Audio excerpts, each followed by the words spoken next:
Latar belakang pendidikan formal 2003 sampai 2009 SD Muhtadin Plus, dilanjut SMP IT Darussalam, MAN 1 Batam, S1 UIN Sunan Kalijaga 2019 sampai sekarang UIN Sunan Kalijaga. Kegiatan saat ini beliau adalah peneliti di Haikon Law and Policy Strategies. Nah, Kak Eko sudah siap menyampaikan materi hari ini?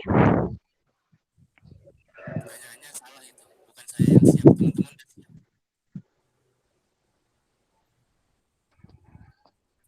Bagaimana Kak Eko belum jelas? Kurang Kencengin dikit kok, kencengin. pertanyaannya salah itu. Harusnya bukan saya yang ditanya udah siap apa belum, tapi teman-teman. Suaranya kurang kenceng itu Eko. Kurang jelas Kak Eko. Moderator suaranya udah jelas. Pak Ekonya yang kurang jelas, maaf loh ya. Suaranya Kak Eko di aku kurang jelas ini. Apa akunya yang putus-putus ya? Sampean udah jelas, Mbak. Eko, pakai headset aja. Ekonya. Halo? Maaf Kak, moderatornya sudah jelas, mungkin Pak Ekonya yang belum. Udah bisa terdengar belum?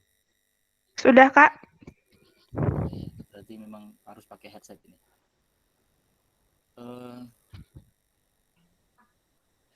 Tadi pertanyaannya Mbak Laila salah itu. Harusnya bukan ditanya saya yang udah siap apa belum. Teman-teman yang udah siap menerima diskusinya apa belum.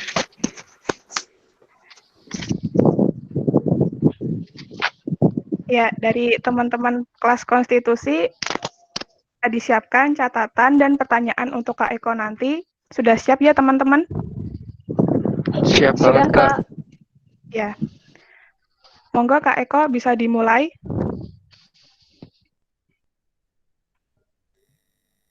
Oke, terima kasih Mbak Laila selaku moderator.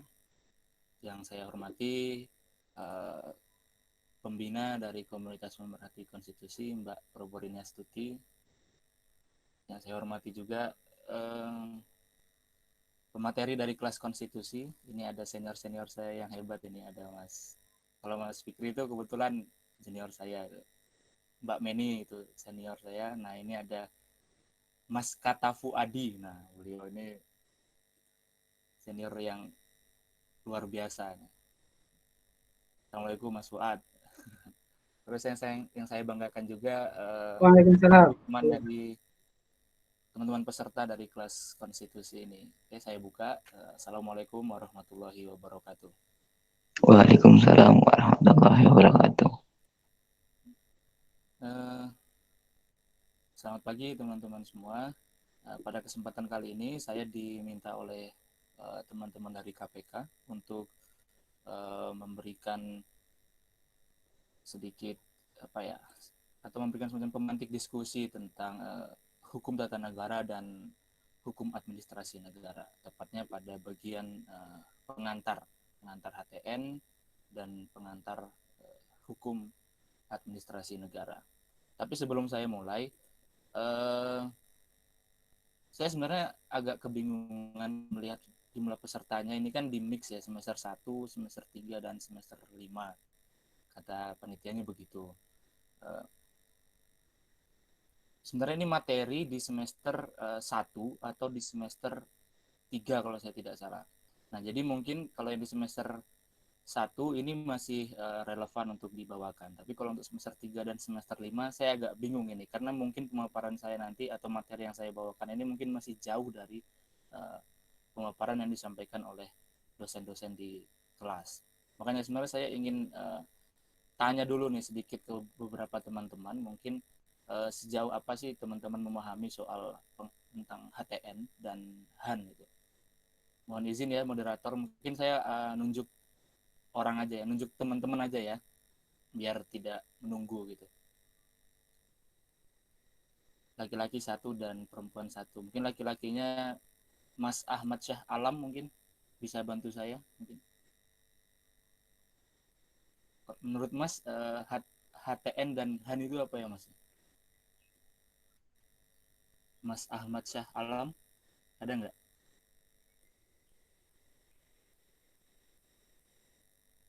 Atau ini deh, Mas Rizkon Hasanah aja.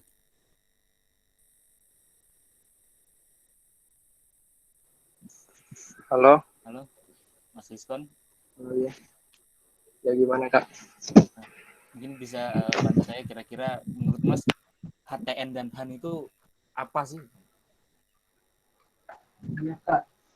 Kalau soalnya belum ada materi ya. Cuman kalau saya yang namanya HTN itu kan hukum yang mengatur tentang tatanan kenegaraan atau kayak mengatur tentang struktur kenegaraan, mungkin seperti contohnya kayak MK, ya kayak struktur dari atas sama ke bawah lah, mungkin dari saya kayak gitu Kak kalau HTN.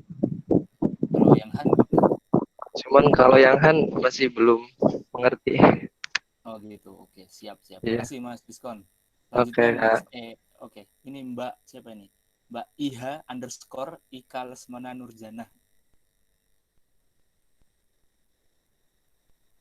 Mbak Ika, bisa dengar suara saya?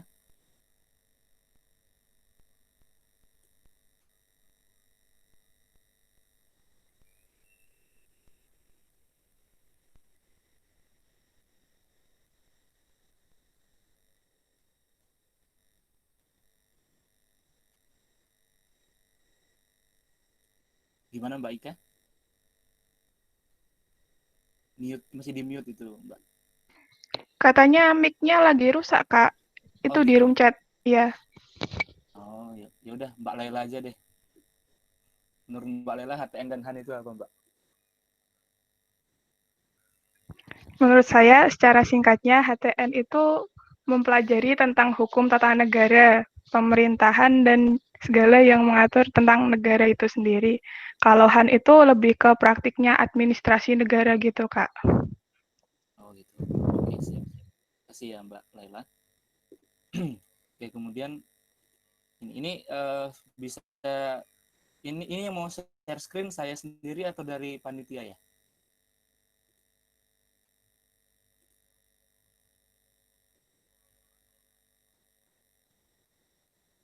Dari panitia sedang dicoba, Kak.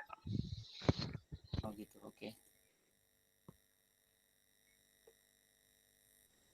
Jadi teman-teman ini kelasnya santai ya, jadi boleh sambil ngopi. Jadi jangan lupa ngopi ya. Kopi apa Kak? Yang penting rasa kopi aja.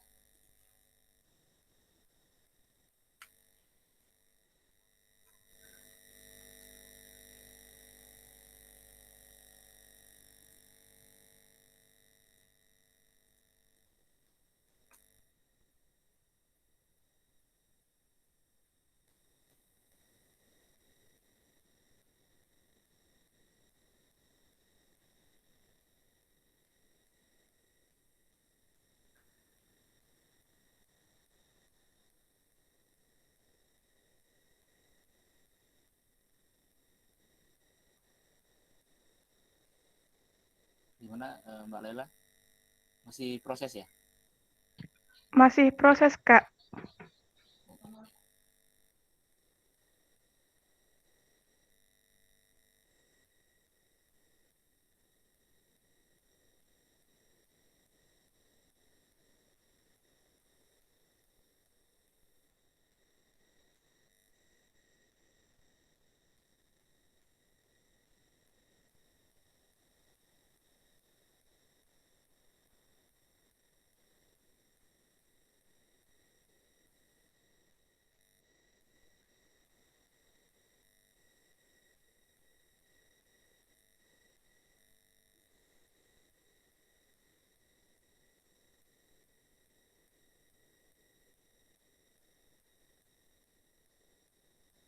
Ya sambil menunggu aja ya, saya akan mulai dengan begini nih. Kemarin itu Mas Fikri menyinggung sedikit ya tentang kompleksitas masyarakat. Yang mana kompleksitas masyarakat itu paling tidak harus diatur atau diakomodir dalam satu instrumen yang namanya hukum. Tujuannya untuk mengatur supaya pengaturan itu mampu menata kehidupan masyarakat.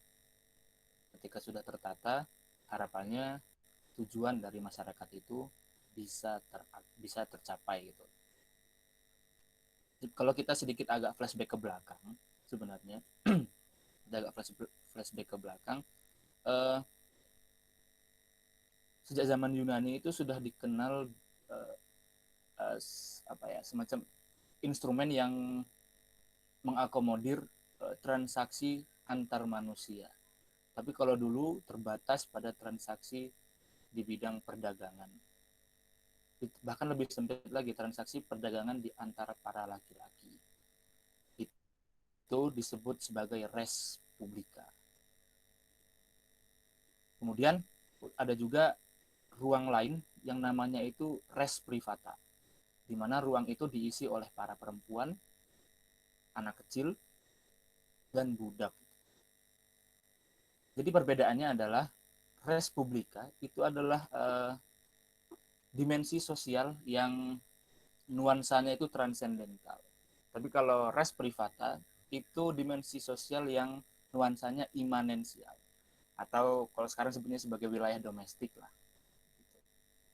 Makanya dulu itu hukum itu sudah dibagi menjadi dua, tapi masih kalau orang sekarang itu, terutama teman-teman kita dari feminis itu nyebutnya sebagai konsep yang misoginis itu, atau menempatkan perempuan sebagai kelas kedua.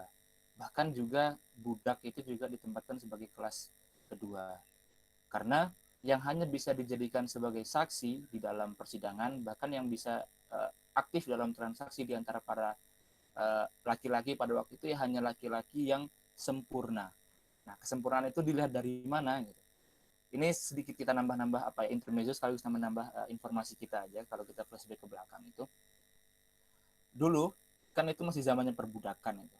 Nah, laki-laki yang diperbudak itu dikebiri badannya. Jadi maaf ya, ini agak seksi sedikit. Buah zakar laki-laki itu dihilangkan. Tidak dihilangkan sekedar fungsinya, tapi literally dihilangkan. Tujuannya apa? Tujuannya supaya tidak mengganggu anak dari si majikan dan tidak mengganggu istri majikan. Maka dari itu dulu kalau seandainya seseorang itu mau jadi saksi, diperiksa dulu sempurna nggak itu skrotum si laki-laki itu. Dia pun harus dua. Kalau cuma satu itu tidak dianggap sebagai manusia utuh. Kalau perempuan dulu masih dianggap sebagai bayi yang bertubuh besar itu, karena perempuan itu dianggap tidak mampu berpikir rasional karena dominasi perasaannya itu, terutama ketika datang bulan itu. Makanya mereka tidak bisa dianggap sebagai saksi. Kemudian kalau yang budak tadi, dari mekanisme semacam itulah muncul istilah nullus testis, ulus testis. Satu saksi bukan saksi. Jadi sebenarnya istilah itu pun lahir dari praktik-praktik yang agak seksis sebenarnya. Makanya di dalam hukum kalau kesaksian itu disebutnya sebagai testimoni. Nah, ini buat kita panasin pikiran dulu sebelum kita masuk lebih dalam terkait soal HTN dan HAN ini. Lalu pembagian dari res publica dan res privata hingga saat ini itu masih terjadi. Makanya ada pembagian hukum publik dan hukum privat. Gimana Mbak moderator, udah bisa belum di share screen?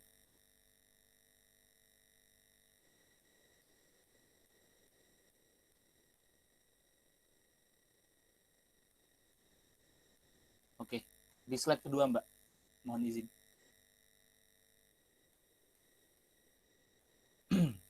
Oke.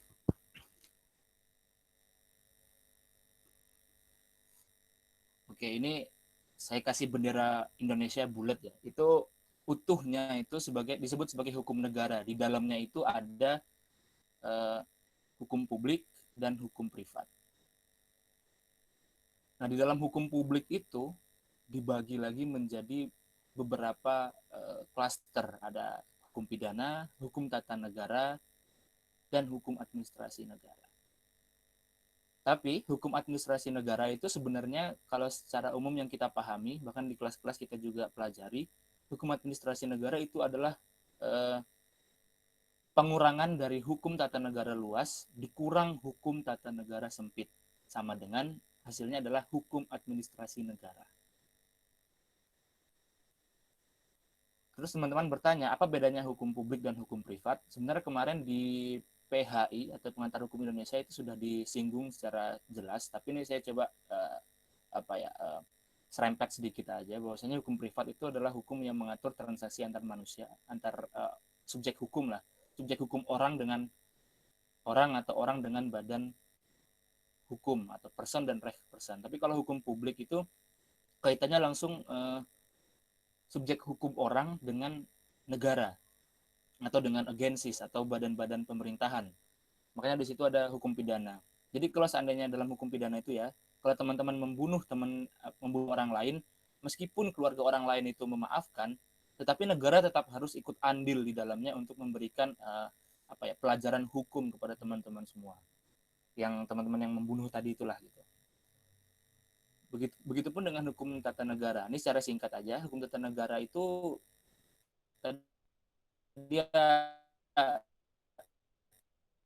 saya lupa namanya. Yang mengatur tentang penataan negara. Intinya gitu. Kita ini sederhana dulu, nanti kita coba akan masuk lebih dalam lagi. Sementara hukum administrasi negara itulah penata usahaan negara. Simpelnya. Oke, sekarang kita coba lihat ini. Next, Mbak Laila. Nah, ini pembagiannya kurang lebih. Kalau yang tadi kan sederhana, ini kita coba bikin bagan yang lebih jelas. Hukum negara itu dibagi dua, hukum negara dalam arti luas dan hukum negara dalam arti sempit. Nah, hukum negara dalam arti sempit itu ada hukum tata negara luas dan hukum tata negara sempit. Terus tata negara luas itu apa aja? Ya, tata negara sempit dan hukum administrasi negara. Tata negara sempit itu apa sih? Ya, tata negara ansih tata negara gitu. Tidak ada campuran dari administrasi negara. Kalau rumusnya ya kalau di matematika ya 2 dikurang 1 sama dengan 1 gitu. Artinya tata negara luas dikurang tata negara sempit ya hasilnya Han gitu. Mudahnya. Oke, next Mbak. Nah, kita coba menelisik ke bagan yang dibuat oleh Prof. Master in Rechten Krinsleroy dalam postgraduate law course. Beliau bilang begini, dalam hierarki itu ada paling tinggi itu ada constitutional law atau hukum tata negara. Nah, di dalam hukum tata negara itu dibagi menjadi 3 di bagian yang di tengah itu. Ada private law, ada administrative law, dan public law. Nah, di bawahnya itu ada proses hukumnya, ada proses hukum privat, proses hukum administrasi, dan proses hukum kriminal atau proses hukum pidananya.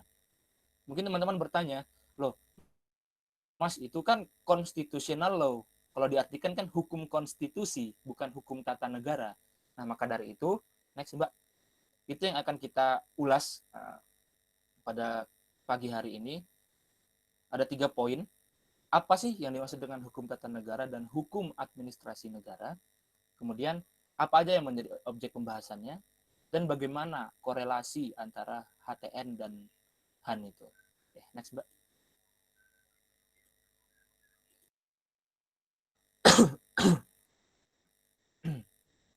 Oke, kita mulai dengan begini. Ini secara istilah dan yang paling umum dipakai di beberapa negara yang menganut civil law dan common law. Belanda, Prancis, Jerman itu civil, Inggris itu common. Tapi mereka pada intinya menggunakan istilah yang kalau diterjemahkan ke bahasa Indonesia itu artinya adalah hukum konstitusi. Kenapa hukum konstitusi? Coba kita cek dulu. Di Belanda itu ada 3 istilah, ada 2 sebenarnya. Mereka menggunakan istilah Staatsrecht dan Verfassungsrecht. Staatsrecht itu bukannya hukum negara tadi Mas? Iya, hukum negara. Tapi di Belanda mereka menyebutnya sebagai hukum tata negara yang luas. Jadi pidana, perdata itu masuk dalam wilayah tata negara. Tapi tata negara yang sempit atau tata negara ansihnya itu mereka menyebutnya sebagai Verfassungsrecht. Jadi dia hukum yang mengatur tentang lembaga eksekutif, yudikatif, dan legislatif beserta kewenangannya. Lalu Verfassungsrecht ini gimana Mas? Persuasung leher ini adalah istilah yang dibuat oleh Prof. Djoko Sutono untuk melimitasi objek pembahasan dalam hukum tata negara. Saya salah fokus ya sama salah satu peserta, orang tuanya datang ikut, kayaknya mau ikut kuliah tadi. Persuasung leher itu adalah yang disebut oleh Prof. Djoko Sutono untuk menyebutkan objek kajian dari hukum tata negara itu konstitusi loh. Makanya beliau itu sebenarnya ini hasil dari apa ya, jalan tengah ketika beliau itu melihat bukunya Carl Schmitt judulnya Verfassung Leher, dan sorry saya lupa, satu lagi judul bukunya itu Stadtrecht. Jadi beliau itu membandingkan keduanya sehingga menghasilkan satu kesimpulan lebih baik kita menggunakan Verfassung Leher. Kenapa menggunakan Verfassung Leher? Karena ini lebih masuk ke wilayah yang lebih jelas objek kajiannya, yaitu konstitusi. Lalu teman-teman kan bertanya, loh, konstitusi bukannya undang-undang dasar aja ya, jadi kan lebih sempit pembahasannya.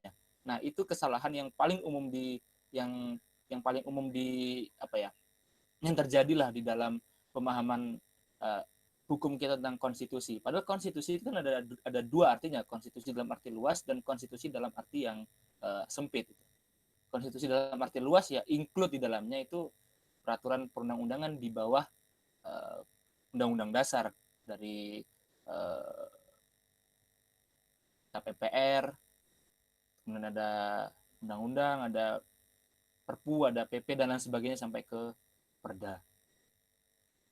Kemudian, oh ya, jadi nanti Prof. Djoko Sutono ini dia mengatakan sebelum kita belajar Verfassung Recht atau hukum tata negara, kita itu diminta untuk belajar soal Verfassung Leher atau hukum konstitusinya atau teori konstitusinya. Makanya nanti di kelas keempat nanti teman-teman akan belajar tentang teori konstitusi yang akan disampaikan langsung oleh Mas Fuad gitu. Jadi ini pengantar untuk masuk ke teori konstitusi. Jadi mungkin nanti Mas Fuad bisa apa ya, mungkin akan sangat lebih dalam untuk membahas ini. Jadi nanti kalau ada pertanyaan soal ini ya nggak apa-apa disampaikan sekarang, tapi nanti akan disampaikan lebih jauh oleh Mas Fuad. Kemudian soal hukum administrasi negara. Di Belanda itu menyebutnya sebagai Bestuurrecht atau administratif recht. Apa itu Bestuurrecht? Kekuasaan negara itu teman-teman ya, itu dibagi menjadi 3. Yang pertama itu ada Regelgeving. Ada Regelgeving atau pembentukan peraturan perundang-undangan. Yang kedua itu ada Rechtspraak. Rechtspraak itu peradilan. Kemudian yang ketiga ada Bestuur atau pemerintahan. Nah, hukum tata negara yang masuk dalam istilah Verfassung Recht tadi itu masuk tiga-tiganya tadi. Regelgeving, Rechtspraak, dan Bestuurnya masuk. Tapi kalau hukum administrasi negara itu ketiganya ini satunya dikeluarin tuh, yang Bestuurnya, tindakan pemerintahan. Jadi Bestuurnya ini yang menjadi wilayah hukum atau objek kajian dari hukum administrasi negara. Makanya dia disebut sebagai Bestuurrecht. Dengan kata lain, Bestuurrecht itu adalah hukum yang mempelajari tentang tindakan pemerintahan. Nah, pemerintahan itu lebih sempitnya adalah eksekutif. Makanya kalau di kita itu disebutnya sebagai pejabat tun. Administratif recht itu sama dengan Bestuurrecht, jadi hanya penyebutan yang berbeda. Sama kayak di Indonesia, kita itu masih bingung menyebutkan kita itu mau pakai hukum administrasi negara, hukum tata pemerintahan, atau hukum tata usaha negara. Itu dulu sampai ada SK yang keluar untuk menyebutkan istilah itu gitu. Ada SK Mendikbud yang harus menyebutkan kita makainya administrasi negara, kita harus makainya tata pemerintahan, kita harus makainya tata usaha negara. Tapi intinya objek kajiannya sama dan tujuannya juga sama, yaitu penata usahaan atau penata administrasi negara. Nah, begitu juga dengan di Prancis, dia menyebutnya hukum tata negara itu sebagai droit konstitusional. Kalau di Prancis sebutnya sebagai droit administratif. Nah, Jerman dengan Belanda itu sama, dia menyebut hukum tata negara dan administrasi negaranya. Nah, kalau di Inggris ini yang tadi saya sebutkan, kalau diterjemahkan ke bahasa Indonesia ya hukum konstitusi. Mereka menyebutnya sebagai constitutional law untuk mengganti istilah hukum tata negara. Oke, next Mbak. Oke, kita akan masuk ke ruang lingkup objek kajian. Oh ya teman-teman, sebelum saya masuk lebih jauh, saya akan menyampaikan bahwasannya saya itu sangat terbiasa untuk tidak terlalu terpaku pada doktrin-doktrin ya. Memang itu saat ini menjadi pegangan yang apa ya, tidak absolut tapi semi absolut, supaya kita itu punya pemahaman yang lebih kuat untuk memahami teori-teori. Tidak menutup kemungkinan bagi teman-teman semua untuk memberikan definisi sendiri nanti. Karena ketika teman-teman belajar untuk memberi definisi sendiri, itu teman-teman sebelumnya akan belajar bagaimana mendekonstruksi pemikiran doktrin-doktrin yang disampaikan oleh para ahli. Oke, kemudian itu ini ya, model belajar yang mungkin akan saya terapkan di sini. Jadi nanti saya tidak akan memberikan definisi yang kaku gitu. Jadi saya serahkan ke teman-teman semua definisinya, tapi kita akan coba cari variabel-variabel apa aja yang menyusun dari hukum tata negara dan hukum administrasi negara. Ya, kita lanjut nih di Oppenheim. Pak D. Oppenheim ini mengatakan begini, hukum tata negara itu adalah hukum yang dibentuk melalui peraturan di mana organ-organ negara itu dibentuk dan diberi kewenangan. Dengan kata lain, hukum tata negara itu menurut Oppenheim, ini juga dikuatkan oleh Van Vollenhoven sebenarnya. Dia mengatakan bahwasanya hukum tata negara itu adalah hukum yang mempelajari negara dalam keadaan diam. Lalu berbeda dengan hukum administrasi negara, di mana hukum administrasi negara ini adalah hukum yang mempelajari negara dalam keadaan bergerak. Apa indikasinya? Indikasi negara dalam keadaan bergerak adalah di mana hukum itu mengatur organ-organ negara dan mengatur soal prosedur organ-organ negara itu dalam menggunakan wewenangnya. Nah, di sini kalau teman-teman sedikit agak mencermati, benarkah kewenangan itu diberi melalui hukum tata negara? Bukankah kewenangan itu yang akan membatasi, bukan membatasi ya, kewenangan itu yang akan memberikan identitas ke lembaga negara itu misalnya. Atau sebagai contoh ginilah, seorang kontraktor bangunan, dia baru disebut sebagai kontraktor bangunan kalau dia mengerjakan bangunan. Kontraktor bangunan tidak akan bisa disebut sebagai kontraktor bangunan kalau dia masak di dapur. Itu namanya koki, bukan kontraktor. Nah, jadi kontraktor itu adalah HTN-nya, sementara tugas dari kontraktor itu kan harusnya masuknya kalau kita sebut tadi penatausahaan negara serta kewenangan-kewenangannya harusnya masuk ke wilayah kajian hukum administrasi negara. Tetapi Oppenheim memasukkan kewenangan itu di dalam HTN. Di sini pun kita akan bertanya sebenarnya, kapan sih negara itu disebut dalam keadaan diam? Kapan sih negara itu disebut sebagai dalam keadaan bergerak? Nah, ini menurut kebanyakan orang atau para sarjanawan menyebut belum jelas yang mana negara dalam keadaan diam dan mana negara dalam keadaan bergerak. Next, Mbak. Kemudian ada Logeman. Slide-nya belum keganti ya di sini.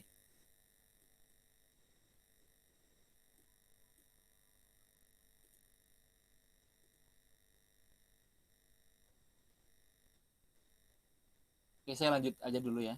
Kalau di tempat saya slide-nya belum keganti nih.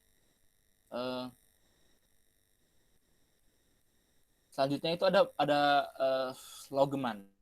Beliau itu lebih melimitasi pembahasan soal HTN dan HAN.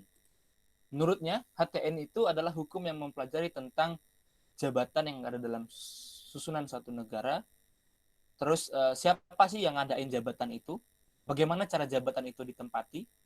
Apa saja tupoksi atau tugas pokok fungsi dan kewenangan jabatan itu, serta bagaimana hubungan antara masing-masing jabatan itu, dan apa sih batas-batas jabatan itu dalam melakukan tugasnya. Di sini Logeman itu lebih konkret ya, dia merinci lebih lebih jelas gitu. Yang maksud dengan HTN itu adalah 1, 2, 3. Di luar dari ini itu bukan HTN atau HAN. Nah, menurut beliau HAN itu hanya berkutat pada soal perbuatan hukum istimewa dari pejabat dalam menjalankan tugas. Perbuatan hukum istimewa itu apa sih? Nah, perbuatan hukum istimewa itu adalah perbuatan yang kewenangan yang diberikan ke organ dari organ atau pejabat negara itu untuk melakukan tindakan pemerintahan. Misalnya, kalau di wilayah eksekutif itu ada perbuatan yang disebut sebagai phrase ermessen atau diskresi. Diskresi itu adalah tindakan membuat instrumen kebijakan dalam bentuk keputusan tanpa harus terikat oleh undang-undang atau against the law. Itu original intent dari diskresi itu against the law atau bukan melawan hukum ya, tapi dia tidak perlu menunggu hukum untuk membuat instrumen itu. Begitu juga dengan DPR. Kalau misalnya DPR itu mau bikin mekanisme pemilu melalui undang-undang pemilu, ya itu terserah DPR gimana mekanismenya gitu. Yang pasti ada hak asasi manusia tentang hak politik dalam undang-undang dasar, lalu DPR melalui perbuatan hukum istimewanya terserah dia untuk menentukan bagaimana sih mekanisme pemilunya gitu. Nah, jadi ini. Tapi di sini kalau teman-teman lebih mencermati lagi, ada sedikit ketidakkonsistenan. Di satu sisi, hukum tata negara itu diminta untuk mempelajari soal jabatan di dalam susunan suatu negara. Tidak hanya jabatan, tapi soal siapa yang mengisi sekali hanya pada soal perbuatan hukum istimewa. Bukankah perbuatan hukum istimewa itu juga bagian dari kewenangan sebenarnya? Apakah hukum administrasi negara itu juga tidak mempelajari soal jabatan? Juga tidak mempelajari soal prosedur pengisian jabatan? Apakah HAN itu juga tidak mempelajari tentang relasi antar lembaga negara? Begitu juga dengan batas-batas dalam penggunaan wewenang. Jadi sebenarnya ini juga masih sedikit memunculkan kebingungan di antara para sarjanawan ketika mempelajari soal doktrin yang disampaikan oleh Logeman ini. Oke, next, Mbak. Nah, akhirnya perdebatan itu coba disimplifikasi oleh Prof. Bagirmanan. Beliau menyebut begini, pusing-pusing amat sih mempelajari HTN dan HAN. Orang gampang aja kok. Intinya HTN itu adalah keilmuan hukum yang mengatur tentang tingkah laku negara atau alat perlengkapan negara. Tapi kalau hukum administrasi negara, itu adalah hukum yang mengatur tingkah laku pemerintah. Tapi untuk teman-teman yang baru belajar hukum, terutama teman-teman yang baru masuk ini, yang tahun 2020, pasti akan kebingungan. Kapan sih satu entitas itu disebut sebagai negara? Kapan sih satu entitas itu disebut sebagai pemerintah? Oh, presiden itu pemerintah. Coba cek di Undang-Undang Dasar. Presiden itu juga bagian dari, dia itu adalah kepala negara.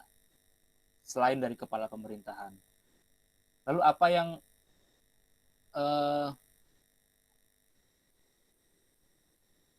Lalu apa sih yang membedakan antara pemerintah dan negara itu? Nah, itu yang sebenarnya juga menjadi pertanyaan bagi teman-teman yang mempelajari doktrin beliau itu. Ya mungkin kalau teman-teman nanti tertarik membaca bukunya beliau, silakan dari bukunya. Tapi pada intinya perdebatan soal definisi dan objek kajian dari beberapa ahli tadi, kita coba menelisik lebih jauh ke dalam beberapa karya-karya mereka gitu. Ini slide-nya hilang ya? Iya Kak, dari tadi. Oh gitu. Di-hack, Pak. Dari tadi gagal fokus Kak. Ya. Ya, tadi ada mas-mas ganteng tadi ya yang paling besar wajahnya.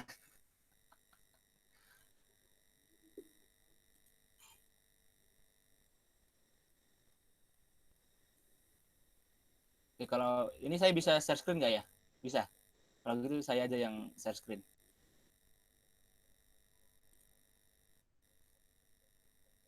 Oke, ini kita coba ke bukunya Michel T. Molan ini. Beliau menulis soal hukum konstitusi. Titik 2, mesin pemerintah. Jadi bagi Michel T. Molan itu konstitusi itu adalah mesin dari pemerintah. Nah, di bukunya itu dia menulis dia membagi objek pembahasannya itu ada banyak ya. Ini nomor 1 itu sifat dan sumber dari hukum konstitusi Uni Eropa. Sebenarnya Uni Eropa ini walaupun dia banyak membahas soal Eropa, tapi inti pembahasannya sini adalah soal bentuk negara. Kemudian ada prinsip konstitusi. Di bab ketiga ada pemisahan kekuasaan, rule of law negara hukum, dan independensi peradilan atau independensi kekuasaan kehakiman. Kemudian di bagian keempat dia membahas soal kedaulatan dari parlemen. Kemudian ada sistem pemilu, ada House of Commons. House of Commons itu DPR-nya Inggris, tetapi kalau di Indonesia itu kan DPR-nya legislatif itu ada 2, DPR sebagai perwakilan partai politik, DPD perwakilan dari daerah. Tapi kalau di Inggris itu dia menyebutnya sebagai House of Lords dan House of Commons. Nah, House of Lords itu adalah mereka yang mewakili dari keluarga dari keluarga bangsawan, dan House of Commons itu mewakili masyarakat sipil. Ada sejarahnya itu, nanti mungkin teman-teman bisa baca sendiri soal itu. Kemudian ada kekuasaan eksekutif, ada review hukum atas tindakan eksekutif, ada konvensi Eropa tentang hak asasi manusia, kekuasaan polisi, ada hak privasi dan kehidupan berkeluarga, ada kebebasan berekspresi dan kebebasan berserikat atau berorganisasi. Nah, jadi pada intinya menurut Michel Temolan ini, kalau kita coba peras idenya dalam bukunya itu, sebenarnya hukum tata negara itu membahas soal 1 tentang hukum konstitusi. Dan hukum konstitusi itu di dalamnya ada soal bentuk negara, mengatur tentang pemisahan kekuasaan, tentang negara hukum, tentang independensi kekuasaan kehakiman, ada pemilu, ada parlemennya, ada eksekutifnya, ada yudikatifnya, ada aspek upaya hukum yang ditempuh ketika eksekutif itu melakukan tindakan pemerintahan. Terus mengatur tentang hak asasi manusia. Nah, ini yang menarik di sini, waktu kemarin itu, ini sedikit cerita ya. Kemarin itu saya pernah di chat itu sama salah seorang hamba Allah ya. Ini terkait nomor 11 itu, hak privasi dan kehidupan berkeluarga. Dia bilang begini, Mas katanya, coba buka pasal 28B katanya. Oh, iya sudah. Kenapa? Ada yang mau saya tanyain. Oh iya, tanya apa? Masnya udah baca belum? Udah. Tentang apa, Mas? Oh, pasal 28B itu tentang hak untuk membangun keluarga dan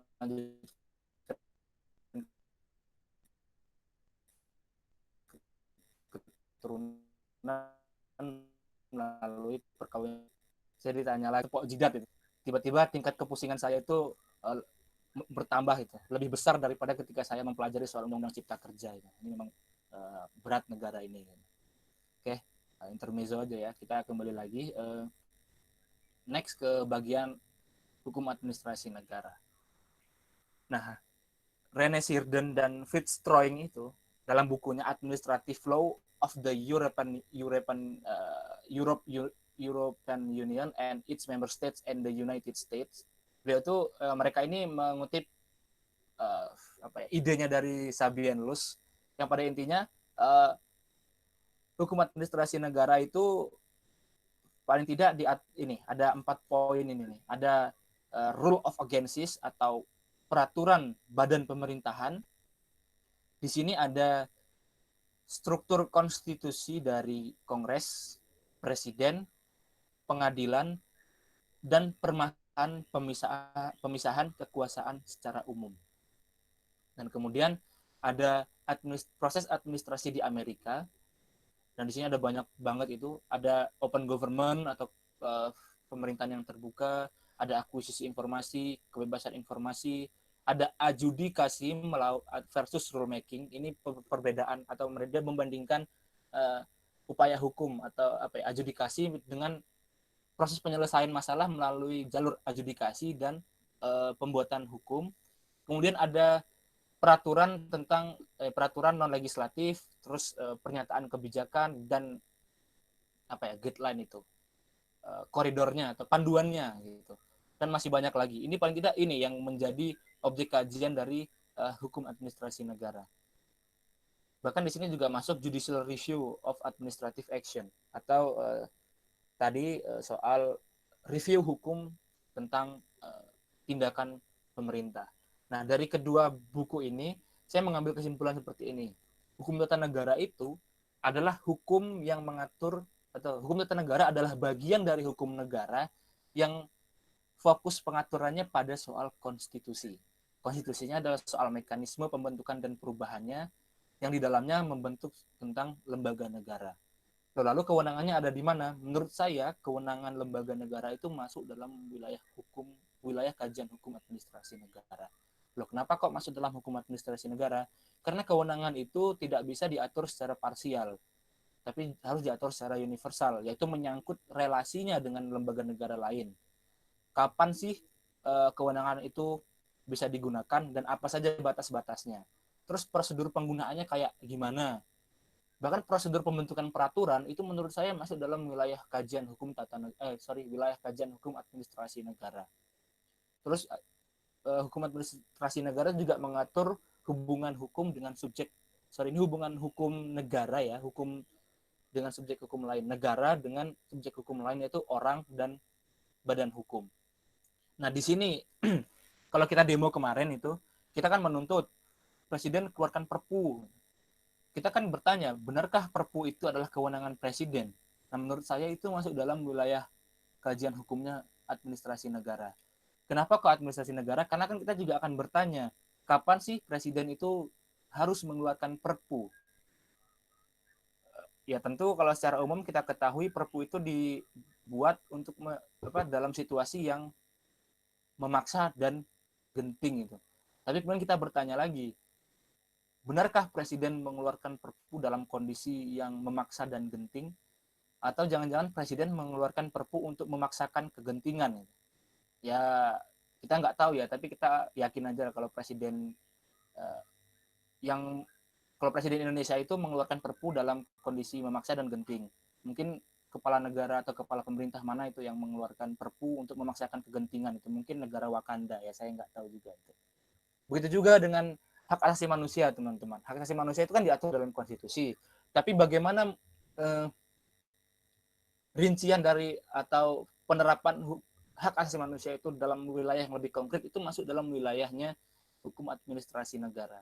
Contohnya seperti Undang-Undang ITE. Undang-Undang ITE itu kalau kita baca kalau kita dengar pernyataannya dari pemerintah itu kan untuk menjamin kita ya untuk menyalurkan aspirasi lewat kanal baru yang disebut sebagai media sosial. Tapi di situ juga diatur tuh batas-batasnya. Ya sehingga kita tidak kena delik itu. Ya caranya mungkin bisa kita akalin itu ya, mungkin dengan tidak menampilkan visual, tidak menyerang pribadi, tidak menyerang institusi, dan yang paling penting adalah tidak bersuara ya. Nah, itu yang paling penting itu supaya tidak kena delik. Oke. Jadi kita masuk ke pembahasan yang lebih jauh ya soal korelasi antara HTN dengan HAN. Teman-teman lihat ya, ini apa ya? Ya, ini gambar PPT. Kalau saya tanya ini gambar apa, ini baru gambar uang koin ya. Oke. Nah, sebenarnya relasi hubungan HTN dengan HAN itu ibarat ya uang koin ini gitu.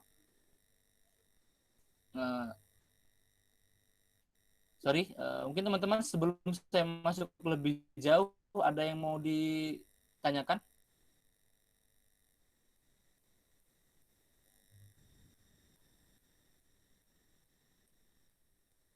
Kalau nggak ada, saya lanjut. Gimana Mbak Moderator? Ada yang mau bertanya nggak teman-teman sebelum saya berangkat lebih jauh? Kan ada yang masih bingung di awal-awal. Di akhir nanti, maaf Kak, di akhir nanti kita sudah menyediakan sesi tanya jawab kok. Oh gitu? Ya. Oke, siap. Makasih Mbak. Oke, kita lanjutkan ya. Hubungan HTN dengan HAN itu ini ibarat dua sisi mata uang koin. Kalau yang satunya nggak ada, maka yang lainnya tidak ada artinya. Ya, itu gombalan ya, bisa di-retweet itu. Kita coba kutip pernyataannya Hirsch Balin dalam bukunya Restart and Belied. Dia menyebut begini, badan pemerintah tanpa aturan hukum negara itu akan lumpuh. Karena badan ini tidak mempunyai wewenang apapun atau wewenangnya tidak berketentuan. Nah, sedangkan badan pemerintah tanpa hukum administrasi negara akan bebas sepenuhnya karena badan ini dapat menjalankan wewenangnya menurut kehendaknya sendiri. Jadi ya ini saling berkorelasi. Satunya menjadi helper dan yang lainnya menjadi stopper itu. Yang satunya menolong dan yang satunya lagi membatasi untuk menjamin hak asasi manusia atau hak asasi warga negara dan hak asasi si pejabatnya itu juga. Nah, ini bonus ya teman-teman. Saya coba cek ke teman-teman semua. Tadi di awal saya menyebutkan posisi HTN dan HAN dalam struktur hukum negara. Nah, ini saya coba masukkan lagi. Ini supaya praktis akademis aja sih sebenarnya untuk membantu teman-teman mungkin untuk melihat kajian ilmu hukum atau kajian hukum administrasi negara dan hukum-hukum lainnya dalam ilmu hukum. Nah, saya membuat bagan begini. Ada lingkaran yang namanya hukum administrasi negara. Di dalamnya ada hukum tata negara, hukum pidana, dan hukum perdata. Kalau sejauh saya mempelajari soal hukum administrasi negara, saya melihat bahwa sebenarnya hukum administrasi negara itu ruang lingkup kajiannya sangat luas. Karena dia mempelajari soal penata usahaan negara. Dia dapat dari HTN, dari konstitusi, prinsip-prinsip yang tadi ada hak asasi manusia, supremasi hukum, ada parlemen dan lain sebagainya itu kan abstrak ya. Nah, tugas dari hukum administrasi negara itu membawa poin-poin abstrak itu di wilayah yang lebih konkret. Dengan kata lain, hukum administrasi negara itu adalah hukum yang melakukan pengundangan terhadap HTN. Lalu kayak apa sih kok pidana masuk dalam wilayah kajian hukum administrasi negara? Oke, kita cek. Kejaksaan misalnya. Fungsi kejaksaan itu apa sih? Atau ya kejaksaan melakukan penuntutan. Kalau kepolisian itu melakukan penyidikan. Tapi kan yang menjadi pertanyaan, kapan sih penyidik itu bisa melakukan penyidikan? Kapan sih kejaksaan itu bisa melakukan penuntutan? Kan itu dibentuk prosedurnya. Dan prosedur itulah yang masuk dalam wilayah kajian hukum administrasi negara sebenarnya. Begitu juga dengan hukum perdata. Dalam konstitusi disebutkan teman-teman itu bebas untuk diberikan hak untuk mewujudkan kesejahteraan teman-teman sendirilah misalnya gitu. Dan teman-teman mengambil ide untuk menurunkan prinsip kesejahteraan itu dalam jual beli. Nah, bagaimana cara hukum jual beli itu supaya teman-teman itu terjamin gitu. Nah, itu diatur dalam hukum perdata kan. Tapi kapan sih jual beli itu dianggap sah? Kapan sih teman-teman bisa melakukan jual beli? Apa prinsip-prinsip atau asas-asas dalam jual beli? Nah, itu masuk lagi ke dalam hukum administrasi negara. Buktinya ada di mana? Coba kita cek ke pasal 2 Undang-Undang Nomor 9 tahun 2004 ini. Kita lihat di sini. Ada beberapa pengecualian terhadap keputusan tata usaha negara. Loh Mas, ini kan perdata nggak masuk dalam tata usaha negara, sehingga nggak masuk dalam administrasi. Ini dalam tataran praktis, sehingga pembatasan ini supaya wilayah hukum atau kompetensi atau hal yang oleh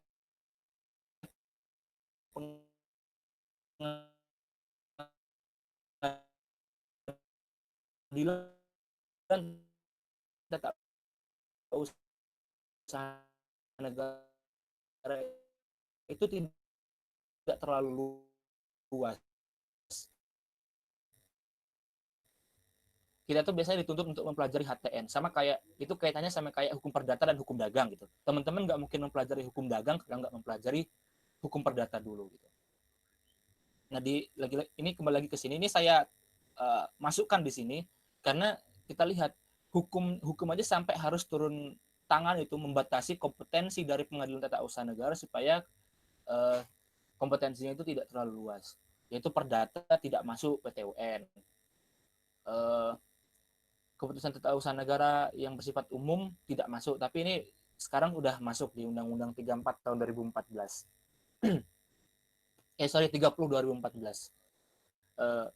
Masih banyak lagi yang dan sebagainya gitu. Oke, jadi ini sebenarnya ini juga yang tantangan teman-teman ketika mungkin nanti teman-teman akan buat skripsi, terutama ini buat warming up atau panggilan alam lah untuk teman-teman yang udah semester 5 gitu, untuk mulai menyadari konsentrasinya gitu. Teman-teman harus berhati-hati ketika nanti nulis skripsi. Mungkin di sini ada yang ngambil perdata. Nah, biasanya teman-teman perdata itu ngambil judulnya itu pasti hukum administrasi negara. Misalnya judulnya begini, efektivitas penerapan pasal 1320 dalam jual beli tanah di Kabupaten A. Efektivitas, bukankah efektivitas itu masuk dalam kajian hukumnya administrasi negara? Karena di situ ada asas-asas umum pemerintahan yang baik gitu. Nah, itu yang sering terjadi itu. Bahkan teman-teman saya itu saat udah sidang skripsi ditanya pas diuji, loh ini kan HAN bukan perdata gitu. Bahkan pidana ada juga yang seperti itu. Nah, ini saya coba ambil beberapa judul skripsi yang udah lulus ya. Ini yang tentang skripsi HTN dan HAN. Jadi teman-teman bisa melihat ini wilayah kajiannya itu kayak apa sih kalau diterapkan dalam wilayah yang lebih praktis. Nah, mungkin kalau di sini ada yang senyum-senyum ya kalau melihat judul ini ya. Karena ini judul skripsi yang judul skripsinya pemateri kelas konstitusi saat ini gitu. Ini saya nggak perlu sebut namanya ya, cukup senyum-senyum aja lah yang lihat itu. Nah, di sini yang pertama ini ada studi kritis pasal 51 ayat 1 Undang-Undang tentang MK terhadap perlindungan hak warga negara asing di Indonesia. Nah, ini contoh HTN dan HAN. Jadi sini ini melebur semuanya ini. Mana yang HTN, mana yang HAN. Awal teman-teman akan kebingungan, tapi melalui pemisahan yang tadi mungkin teman-teman bisa akan melihat, oh ini HAN, ini HTN, ini HAN, ini HTN misalnya gitu. Dari bawah kalau ini HAN, problematika pembubaran partai politik oleh MK bagi keanggotaan DPR dan DPRD, ini kan berarti relasi antara MK dan DPR atau DPRD, ini HAN. Analisis hukum tentang tenaga kerjaan tentang menikah dengan teman sekantor. Relevansi prinsip good corporate governance bagi badan usaha milik negara. Good corporate governance ini udah masuk juga dalam wilayah kajian hukumnya good governance di pasal 5 kalau saya nggak salah, atau pasal 7 Undang-Undang 34 tahun 2014. Jadi ini masuk wilayah HAN. Tinjauan yuridis, sistem elektronik, ya ini bisa masuk HTN dan HAN gitu. Jadi teman-teman nanti mungkin akan mulai harus melatih diri untuk melihat mana yang pidana, mana yang HAN, mana yang HTN, mana yang perdata gitu. Supaya nanti ini untuk wilayah praktis ya, untuk wilayah praktis teman-teman saat ujian itu ya mudah gitu. Jadi paling enggak sampai sini sih yang perlu saya paparkan. Sekarang udah jam 9.57 juga. Udah mau habis ya, 3 menit lagi ya kalau sesuai jadwal. Oke, terima kasih. Ya, ikan hiu makan tomat bukan yang Mang Iron Man ya, tapi thank you dan salam hormat. Terima kasih teman-teman semua.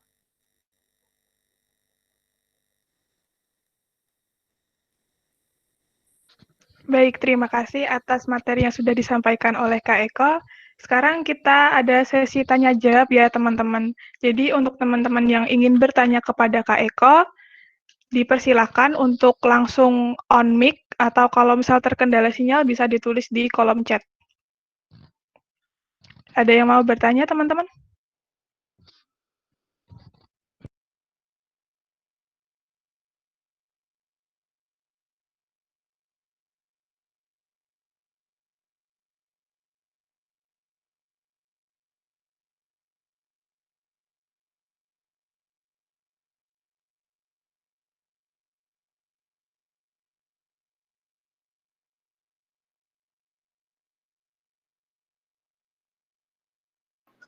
Aturan siku loh. Bisa video kalau mau ya terus sesuai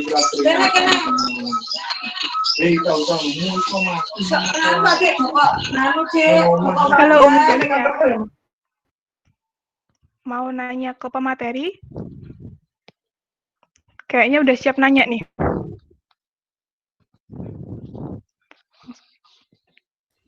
Kalau nggak ada pertanyaan, saya sangat berterima kasih sekali nih. Ya, mau bertanya. Ya, silakan. Perkenalan sama dari prodi mana ya? Nama dan prodi.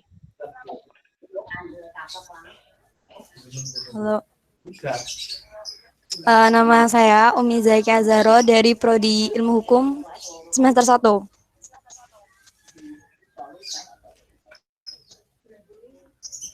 Iya, silahkan pertanyaannya, Umi.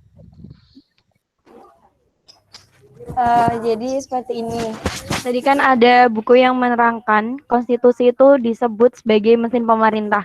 Nah, itu gambaran yang lebih jelasnya maksud dari konstitusi sebagai mesin pemerintah itu bagaimana ya, Kak? Terima kasih. Oke, makasih Mbak Umi.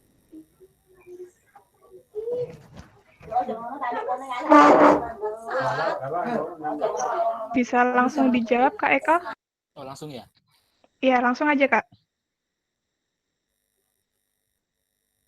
Oke, sebentar. Ini sambil saya catat soalnya. Saya takut lupa, soalnya sering lupa pertanyaan. Gini ya, kalau kita analogikan dengan mesin gitu, atau smartphone teman-teman lah, atau laptop teman-teman yang saat ini teman-teman pakai. Laptop itu, atau gini deh, dulu orang itu kan mulai kesusahan ya untuk mengerjakan sesuatu itu, misalnya untuk ngetik pakai mesin tik, akhirnya muncul ide laptop. Jadi kan akhirnya laptop itu diciptakan, fisik laptopnya diciptakan, tapi belum ada fungsi yang bergerak di dalamnya. Jadi laptop ini, pengadaan laptop itu kalau kita ibaratkan dengan dua kajian tadi itu masuk dalam wilayah hukumnya, wilayah kajiannya si HTN itu. Tapi kalau mesin dari laptopnya itu masuk dalam HAN. Lalu tadi katanya mesin konstitusi itu mesin pemerintah. Nah, kita perlu lihat konteks si penulis. Nah, beliau itu orang siapa tadi? Misal Temolana itu dia itu orang Inggris. Nah, di Inggris itu tidak ada pemisahan antara HTN dan HAN. Di sana itu, di negara-negara common law itu HTN dan HAN itu melebur jadi satu. Buktinya apa? Buktinya di sana itu tidak ada judicial review terhadap tindakan pemerintah. Di sana itu yang diuji itu adalah ya peraturannya. Nanti di situ include juga posita sekaligus petitum soal tindakan pemerintahnya itu. Nah, jadi menurut si Michel Temolan tadi, konstitusi junto hukum administrasi negara itu adalah mesinnya pemerintah. Nah, mesin itu kan harus ada pembagiannya itu. Di hulu itu ada namanya prinsip pemisahan kekuasaan misalnya. Atau kalau kita balik di hulu itu ada mesin A, mesin B, mesin C yang disebut sebagai eksekutif, legislatif, dan yudikatif. Di mesin tengah ada namanya pemisahan kekuasaan. Di mesin akhir ada namanya kewenangannya gitu, hasil dari pemisahan kekuasaannya itu. Begitu Mbak Umi gitu. Jadi pemerintah atau negara itu dia akan tidak tertata dengan rapi dan tidak akan berjalan dengan sempurna kalau tidak ada mesinnya. Nah, nama mesinnya apa ya? Nama mesinnya adalah konstitusi itu. Begitu Mbak Umi Zakia Az-Zahro.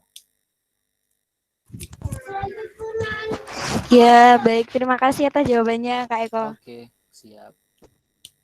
Kemudian Mbak Laila, ada yang lain mungkin? Ya, yang lain sebelum kita ke pertanyaan yang ada di chat, ada yang mau bertanya lagi? Bisa langsung di on mic. Saya, Kak. Silakan, siapa nih? Perkenalan nama dan prodi ya. Nama saya Hasin Muhammad Wildan dari program studi Ilmu Hukum semester 1. Ingin bertanya, untuk kajian hukum tata negara kan di situ di bukunya Temolen itu ada di bagian 12 itu ada freedom of expression. Maksudnya hubungan dengan kajian hukum tata negara mengenai freedom of expression itu seperti apa ya, Kak? Terima kasih. Oke, terima kasih Mas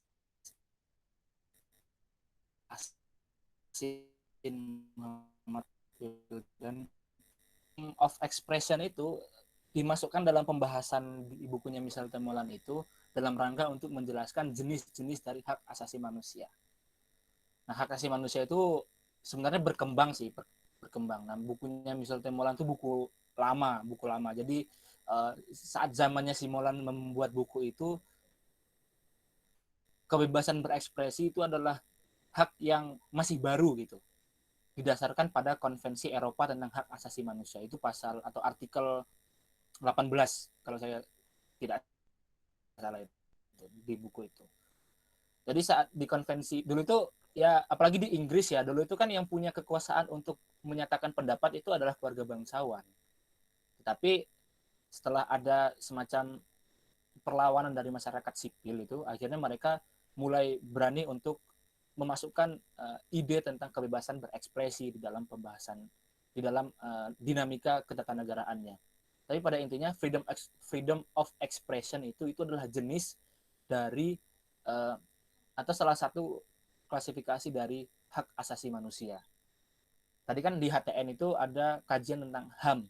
Nah, bentuk HAM itu adalah freedom of expression tadi itu. Begitu Mas Hasim Muhammad Bildan. Terima kasih, Kak. Oke, sama-sama. Kita lanjut ke pertanyaan yang ada di chat dulu ya, Kak. Oke, yang pertama ada dari Salma Nurmalita. Permisi Kak, saya Salma Nurmalita dari HTN Angkatan 2020. Minta sedikit penjabaran ulang mengenai konstitusi dalam arti luas dan sempit. Terima kasih.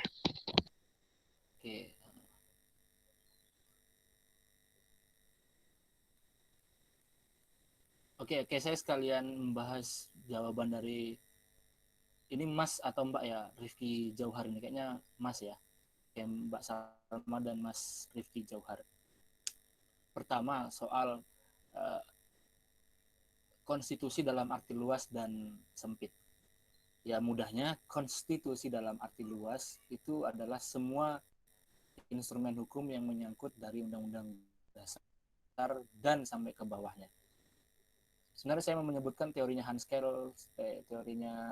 Kelsen dan Hans Nawiaski, tapi itu mungkin teman-teman akan bisa baca sendiri, soalnya itu menggunakan istilah-istilah yang berbahasa Belanda gitu. Tapi pada intinya teman-teman silakan baca pasal 7 Undang-Undang Nomor 12 Tahun 2011 tentang pembentukan peraturan perundang-undangan. Nah, seluruh hierarki itu masuknya disebut sebagai konstitusi dalam arti luas. Tetapi khusus Undang-Undang Dasar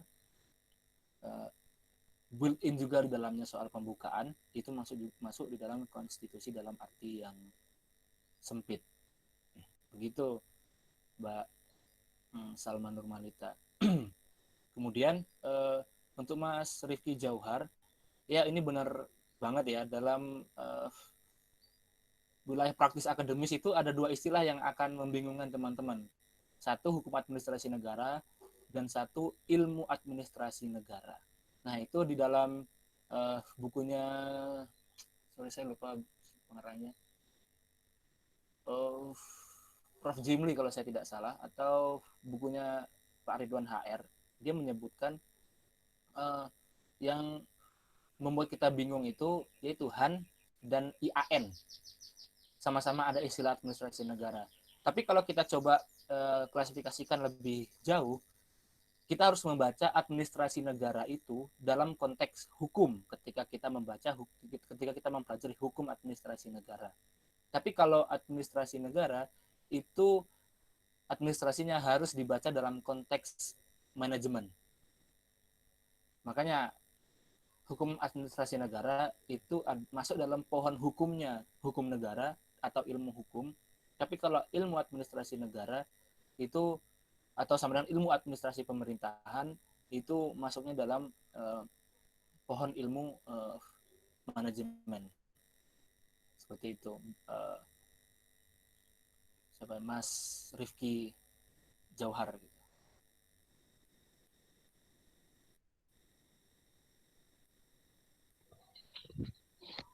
Iya, dari teman-teman yang lain ada yang mau bertanya lagi? Bisa di on mic. Saya Kak Ridho Hadi Nuriski dari Prodi Ilmu Hukum. Oh ya, sorry. Ya, silakan. Ya Kak, izin bertanya. Tadi dijelaskan bahwa HTN itu mengatur tentang pembentukan lembaga negara dan HAN itu mengatur tentang kewenangan lembaga negara. Nah, ini bisa saya simpulkan secara sepihak bahwa posisi HTN itu di atas HAN. Akan tetapi tadi di akhir-akhir saya agak bingung karena HAN itu meliputi hukum pidana, perdata, dan HTN. Sebenarnya posisi HTN dan HAN itu yang benar itu seperti apa?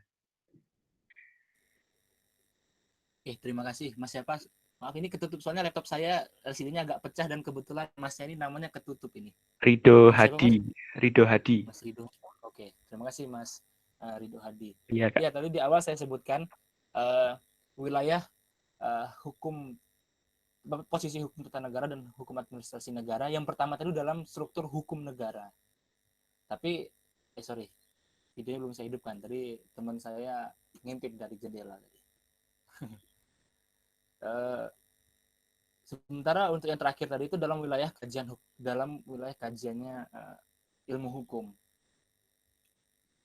Kalau dalam wilayah praktis hukum administrasi negara itu dia merupakan penjabaran lebih jauh dari prinsip-prinsip yang diatur di dalam hukum tata negara yang meliputi kewenangan lembaga negara, relasi antar lembaga negara, dan relasi pejabat negara dengan masyarakat lah.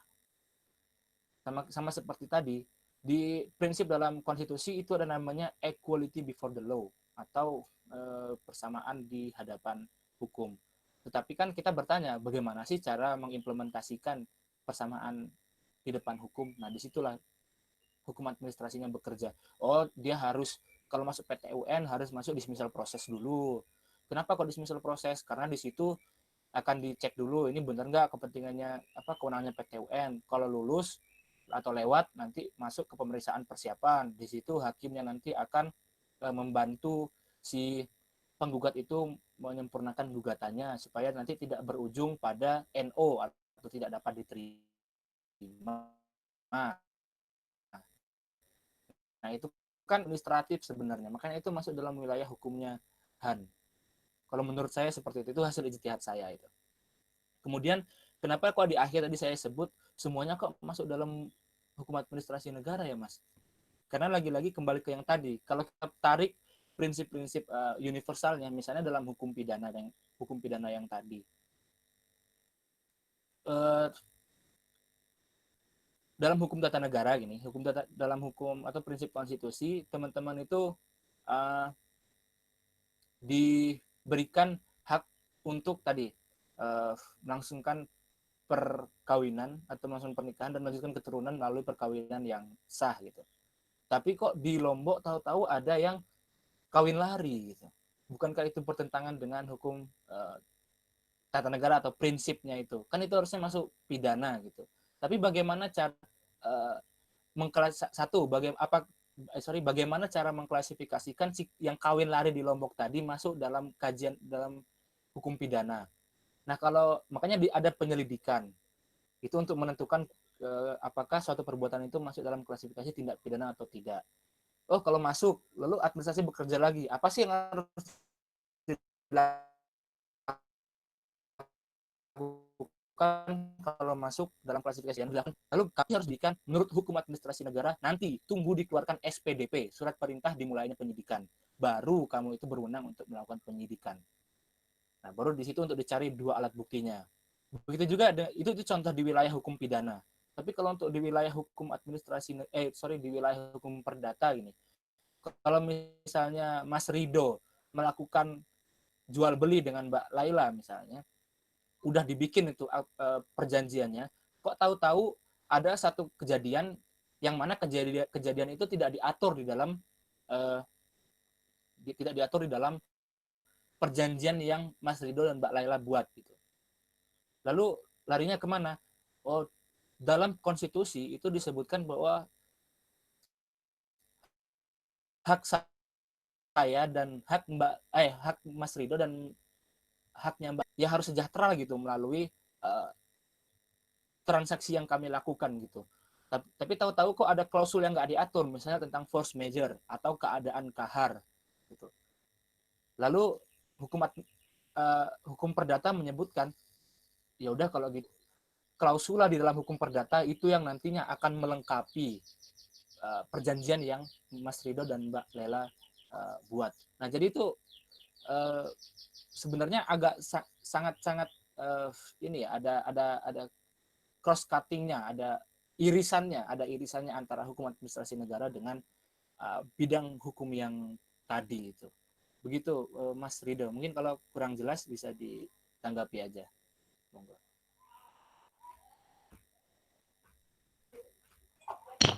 Iya Kak, terima kasih Kak. Dari teman-teman yang lain ada yang mau tanya lagi nggak? Tanya Kak? Ya, silahkan. Perkenalan nama dan prodi. Perkenalkan, nama saya Mirza Ananda Putra dari Prodi Ilmu Hukum. Tadi terkait, izin bertanya dulu ya Kak, terkait perpres yang disampaikan oleh Kak Eko Prasetyo, yaitu tentang mungkin isu-isu yang hangat dibicarakan saat ini juga, yaitu tentang Ciptaker, Undang-Undang Ciptaker. Nah setelah itu, pada saat itu Bung Karno itu kan membubarkan DPR pada Dekret Presiden 5 Juli 1959 Kak. Nah setelah itu, tapi itu berhasil dari Presiden Soekarno, tetapi itu sistemnya masih parlementer, bukan presidensial. Nah setelah itu selang beberapa saat, yaitu Presiden Gus Dur juga ingin mencetuskan tentang Dekret Presiden tetapi gagal. Dan selang beberapa tahun, pada saat itu wakil presidennya itu Ibu Megawati dan ketua MPR-nya itu Pak Amin Rais, itu mengeluarkan pasal 7C tentang presiden tidak bertanggung jawab kepada Dewan Perwakilan Rakyat dan juga presiden tidak dapat membubarkan DPR. Nah untuk solusi saat ini yang sistem pemerintahannya presidensial, apakah presiden dapat tetap mengeluarkan dekret presiden atau perpres, ataukah dari DPR bisa mencabut hak tersebut? Itu Kak. Terima kasih.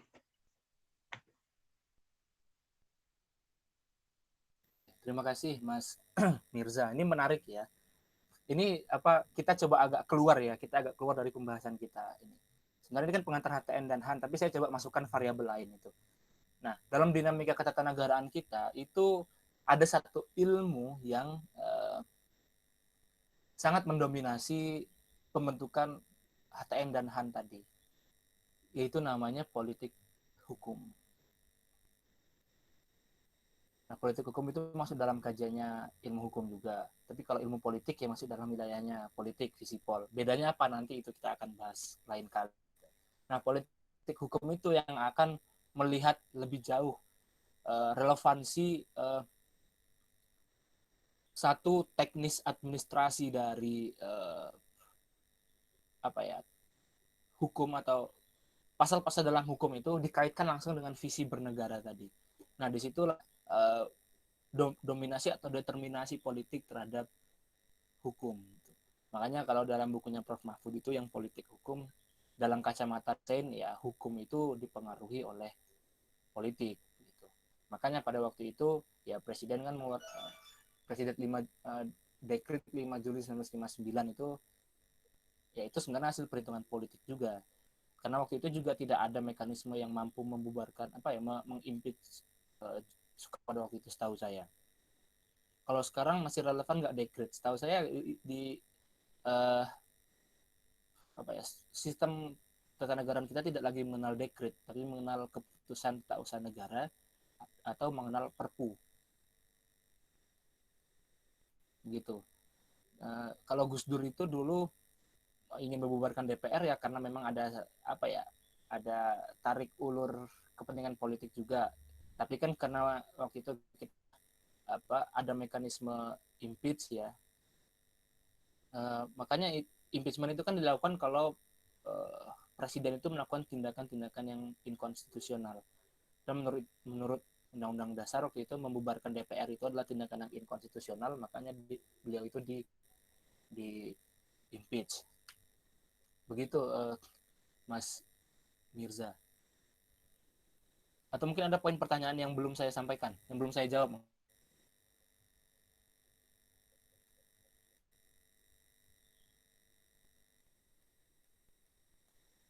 Gimana Mas Mirza? Mungkin ada poin pertanyaan dari Mas Mirza yang belum saya jawab. Oh, sekiranya sudah ya. Terima kasih ya, Kak. Oke, sama-sama. Terima kasih Mas Mirza. Selanjutnya? Ya, Kak, Yang sama-sama. lain mungkin.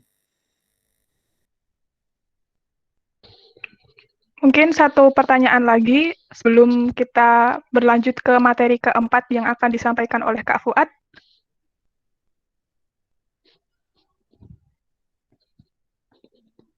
Ada lagi nggak teman-teman? Saya Kak, izin bertanya. Ya, silakan. Satu pertanyaan terakhir. Ya. Perkenalkan, saya Isa Maulana dari HES 19 ya. Ingin bertanya tentang sanksi dari pelanggaran hukum tata negara sama pelanggaran hukum administrasi negara itu seperti apa? Terus pandangan kakak, kalau yang berlaku sekarang itu menurut pandangan kakak itu bagaimana? Terima kasih. Oke, terima kasih Mas Mas Ihsan Maulana. Ini tadi saya lupa menyampaikan ya. Hukum administrasi negara itu ya pertimbangan sanksinya itu sebenarnya juga masuk dalam wilayah kajian hukum HAN menurut saya gitu. Karena dia yang akan memeriksa relevansi penjatuhan sanksi itu dengan prinsip-prinsip konstitusi. Dan kan pilihan-pilihannya itu kenapa kok milihnya di penjara, kenapa kok milihnya kok hanya denda, kenapa kok milihnya hanya pidana pengganti, kenapa kok pilihannya pencabutan hak politik, itu kan ada pertimbangan-pertimbangan pertimbangan-pertimbangan politik hukumnya begitu. Nah, lalu bagaimana kalau pelanggaran hukum tata negara dan hukum administrasi negara? Sejauh yang saya ketahui, hukum administrasi negara itu sanksinya ya sanksi administratif. Tapi kalau HTN itu setahu saya itu tidak mengatur soal sanksi ya. Mungkin nanti bisa diperbaiki kalau seandainya saya salah. Setahu saya HTN itu tidak mengatur soal sanksi, dia hanya mencetuskan prinsip. Nah, prinsip itu kaitannya dengan dengan moral, dengan etika, dan moral dan etika itu kan tidak ada sanksinya. Mungkin nanti ada sanksi sanksi administratif juga mungkin nanti kalau tindakan inkonstitusional itu kan diujinya di MK. Mungkin seperti itu Mas Ihsan. Mungkin nanti Mas Fuad bisa bantu menjawab untuk pertanyaan ini.